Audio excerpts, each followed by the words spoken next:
Assalomu alaykum hammaga. Mana bugun Dip 300 stanogimizni salaskasini vint kelgan. Ozgina iznos bo'lib, ulug' chiqargan. Shundan bugun yangidan yasab beramiz. Sizga to'xtamiz uzun bo'lgani uchun, ya'ni 700 mm. Проблема bo'lgani uchun подвижный рулетni sperdik da. Chip stanogimizning подвижный ruleti yo'q. Oddiy kashka stanoglarni подвижный ruletiga qatqatiladi. Kashkasini qilib oldik. Endi rezbasini ochamiz.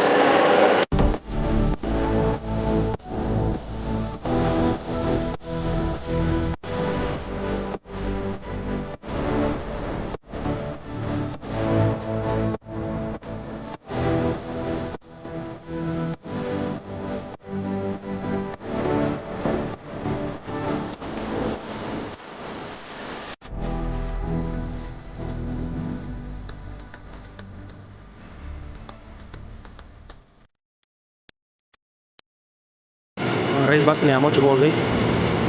Gaykasini tavlamiz. Rezba.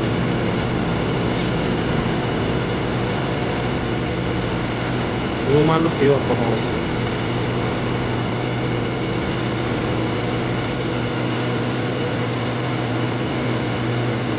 Mexanik stanogimiz ham chipoga o'xshagan yaxshi razmer ushlaydigan bo'ladi.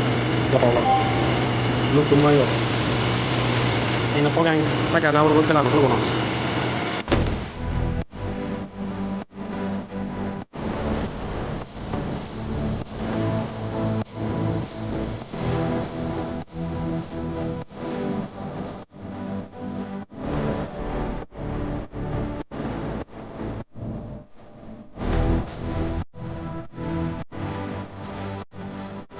Mana detalimiz ham tayyor bo'ldi. Shponkalarni ham ochib oldik rezbas bilan. Kimga shunaqa xizmatlar kerak bo'lsa, aloqaga chiqaverasizlar. Sifatli tez bajarib beramiz.